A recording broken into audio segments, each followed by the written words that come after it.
In 2020, we saw the importance of things like wellness and community for consumers as they dealt with dramatic disruption taking place within the context of their day-to-day lives. And alongside that, community as well, and how important that is for brands to be able to sort of tap into and understand and support their consumers. Alongside of that, we have the sort of shifting retail landscape that brands are approaching. And we're going to touch on all of these topics today with our next guest, Eva Goicochea, who is the founder of Maude. And I think I got your name right, which is very exciting. Thanks so much for joining us at Retail Innovation Week. Thanks for having me. Maybe you can just start off by helping us understand what Maude does as a company and some of the ways that you or what you're selling to your consumers.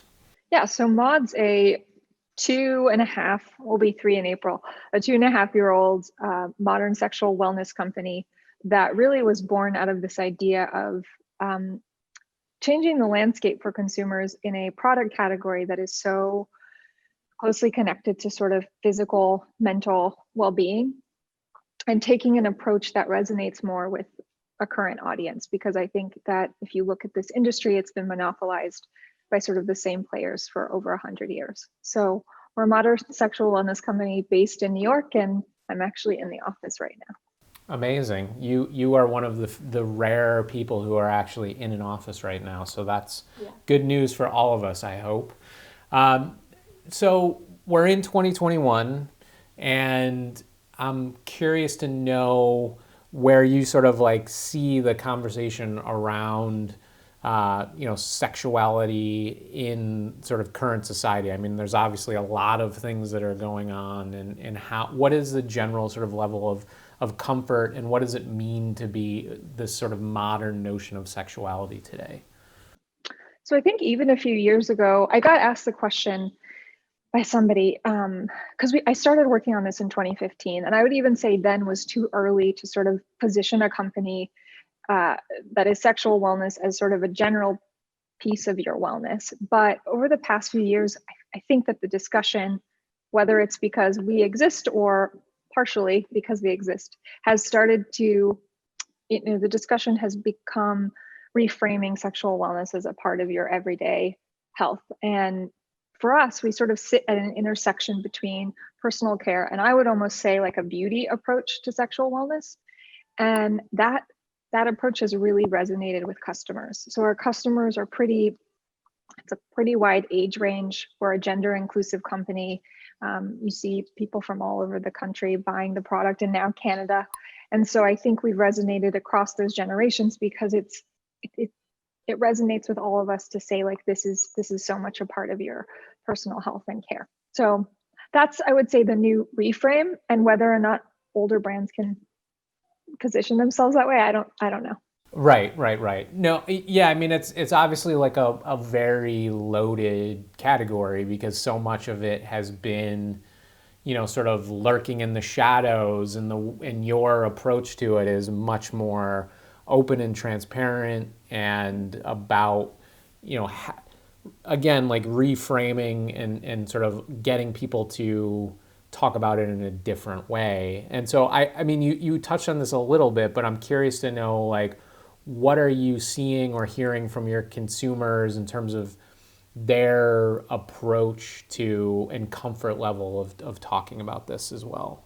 Well, I think where we see it the most is sort of in their consumption of our content. So, our tagline is modern intimacy, and the content spans like design and culture and history and health.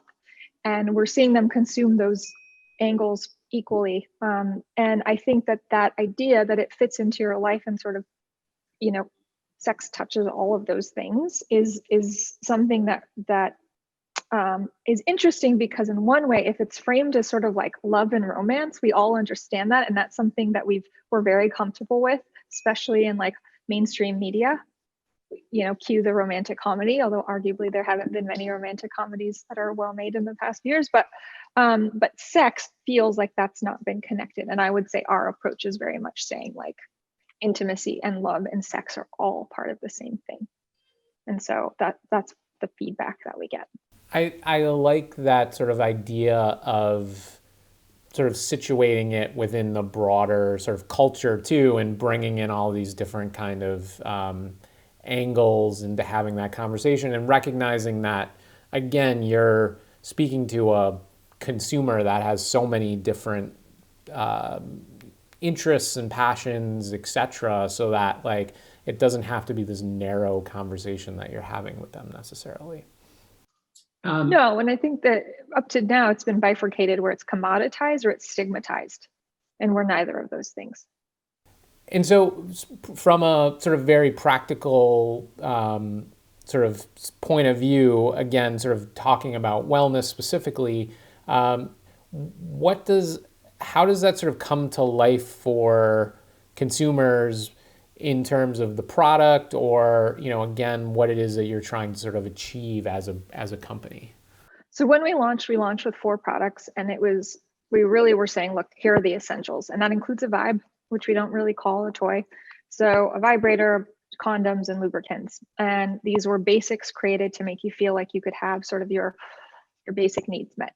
And over time, the intention was to broaden the category, and we were getting the feedback from the customer that that's what they wanted from us too. And so we went more into bath and body products, and the bath and body products are all meant to be shared or used alone. But like we have a pH balanced body wash that's great for everyday use, but is also good it's formulated to make a lot of bubbles and to be used as a bubble bath.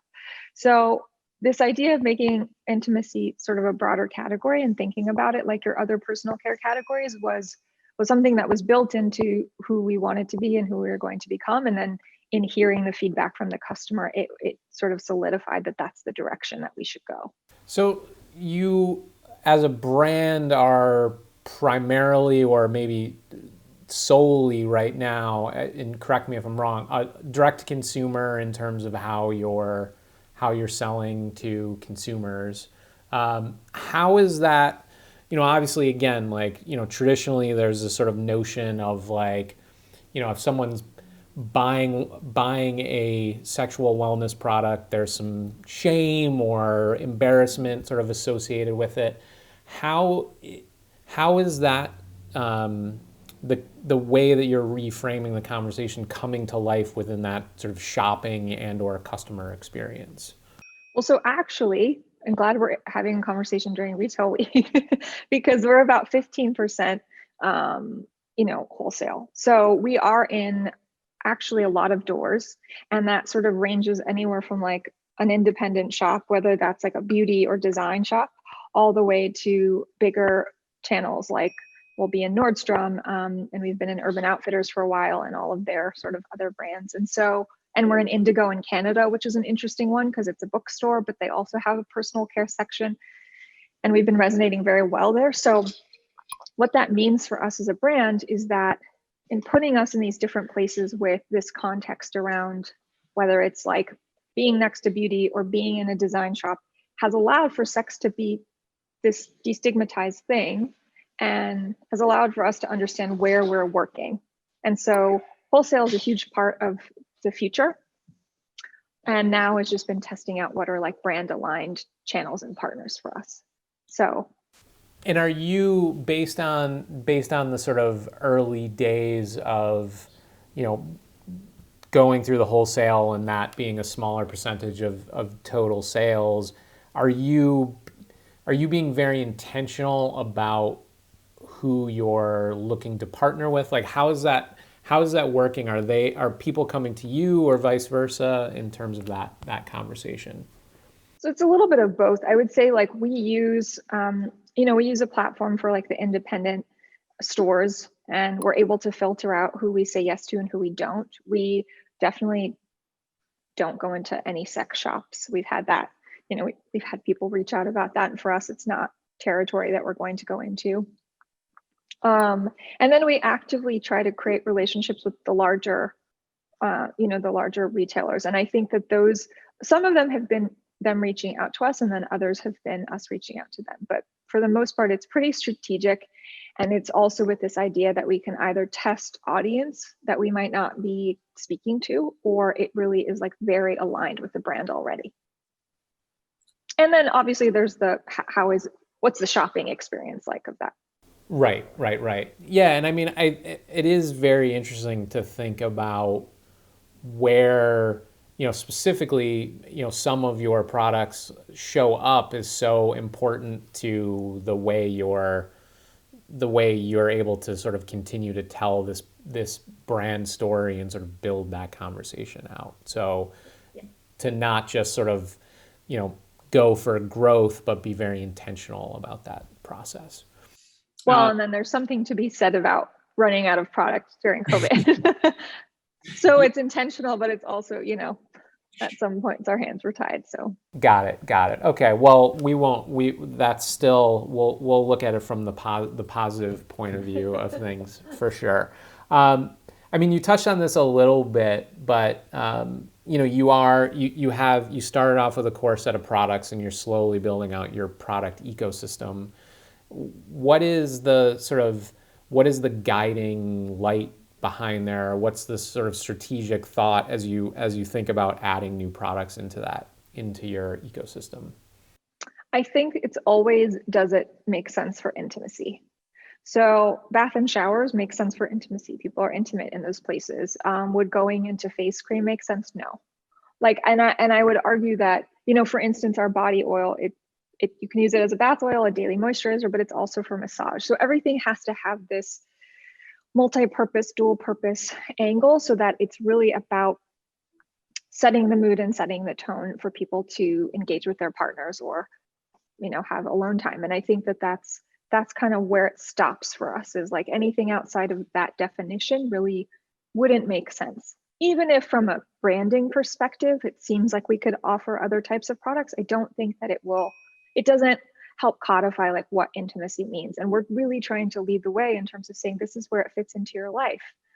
It's beyond the bedroom. It's about setting the tone and the mood. So we won't go too wide. Right. That makes sense. And I'm curious, you talked about the content that exists on your site and how you're using that as a way to engage and perhaps, I don't want to put words in your mouth, but educate your consumer. I'm curious beyond that, what is that relationship that you have with your consumer, and to what extent are you sort of listening to them or conversing with them to sort of get a better handle on what you should be doing as a brand? So we'll send surveys out to sort of gauge like what they want to read, but I think it's also just in, following the data and seeing what's working. And we definitely have, we were talking about this today with the team who's here in office, who can hear everything, about what resonates on one channel might not resonate in another. And so we have these learnings around the audiences that work for our content. And our content is split into 3 verticals. So we have the essentials, which is an 18 to 25-year-old audience, the modern, which is what we started as, and that's 25 to 45, and then the golden, which is 45 and up. And we're trying to cultivate each of those verticals to really dive further into the relationship with the customer, but also, reach out to new customers who may not be spoken to in those age groups. And we send out an email once a week that has, I would even say, a higher open rate than our other emails. And, sort of our survey says that about 70% of the customers are reading the content in some way, shape, or form. So it's a part of our ecosystem, and it's an expectation that we're giving them more to learn and more to do than just purchase a product and move on. Right. And I think that's so important, is just, again, like thinking about that, the customer beyond the transaction and how you sort of touch them. And I think it's quite interesting from a sort of, psychographic or demographic, especially for the older consumer, who I think are often sort of left out of, some of these conversations. It's like, oh, you're sex ends at a certain point, or just people choose not to think about it. I suppose maybe that's a more of a younger sort of. I just turned 45, so I guess I'm in your older demographic now. Anyways, move. I'm 38.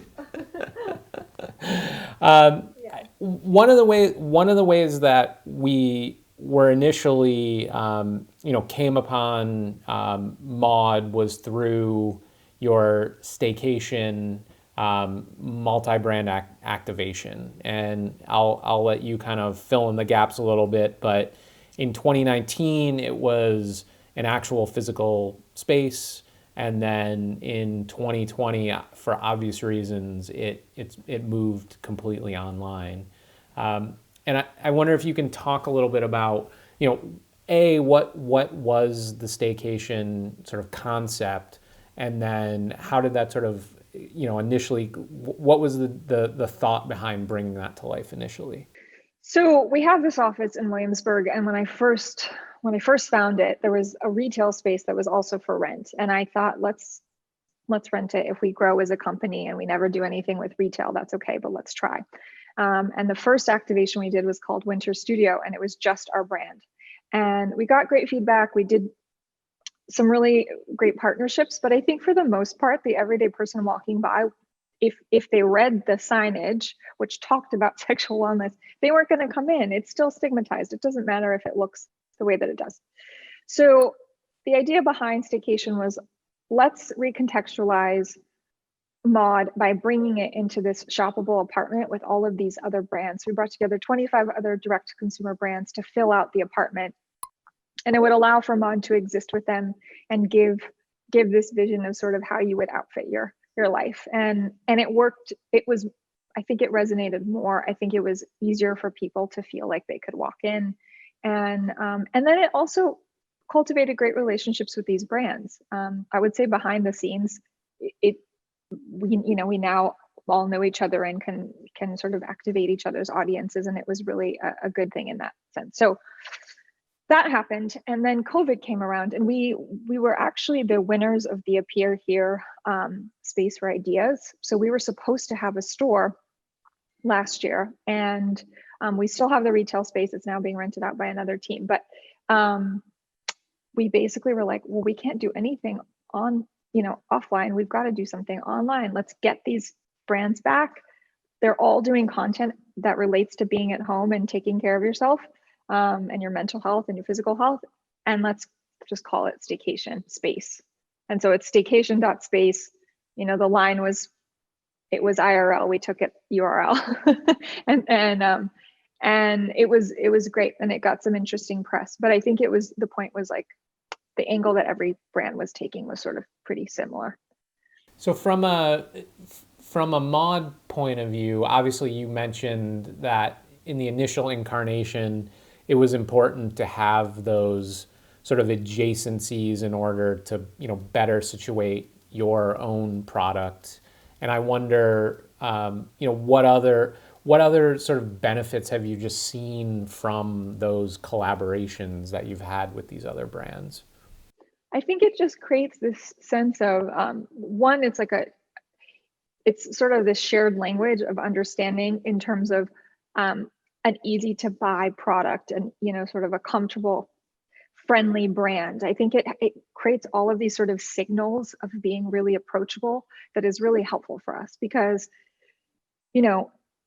I think as a category, and again, like, we've had enough press and we've sort of been around long enough for people to understand where we're coming from. But I think if they're coming via those channels, via those other brands, it feels like it's creating sort of easy to understand ground for them to, sort of explore our brand. And that's really what it's about, is saying, like, your toothpaste looks great now, your mattress is great, but sex is just, we say it often, which is like, it's the last frontier, and we want to change that. So, and as you think about physical retail, you have your own direct to consumer channel in terms of the Maude brand now.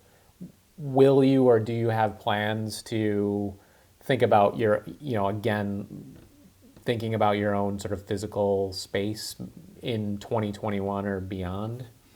Yeah, well, we're supposed to have the space for ideas this year, so we'll see how that comes to life. I would say that, I don't have any plans for us to have our own store. I think that we're still a few years off. I wouldn't even say as a brand, I would say more as like a society in terms of feeling like you can walk into a place and buy the product, if it's in the sex category. But I would say that in terms of us being in larger retailers and us having a place next to personal care and beauty brands, I absolutely think that will happen. And it is in the works. So And it will become the blueprint for like what could be our own physical location. Right. That's interesting. And I guess like, last question, and again, just kind of going back to something we've sort of touched upon is do you see just as a category with, with Maude and other similar brands that we're moving in this sort of general direction where this idea of sexual wellness being a part of wellness or personal care is where things are sort of, squarely moving as we look ahead? Yeah, and I think that it's also it's an interesting thing that we've seen where brands that might have started with one product or a few products start to try to own a category, and Casper's a good example where now they have their sleep shops and you walk in and everything related to sleep can be found. I think that we want to do the same thing for intimacy, but I would say where the challenge is getting people to understand that they get it, but I would say in a physical location, understand what intimacy looks like, as opposed to it just being like a sex shop. People just want to be like, oh, this is just a really nicely designed sex shop. And so I think it's going to take a lot of retail innovation via design, via communication, to get people to think of it differently. Awesome. That's really exciting. And I love that sort of parallel path. The idea of like Casper owning sleep and Maude wanting to own intimacy and how that comes to life in various ways. So that's fantastic. Eva, thank you so much. This has been a great conversation. Good luck in 2021, and I hope to see you in IRL at some point in time down the road. Yeah, me too. Thank you so much. It was nice talking to you.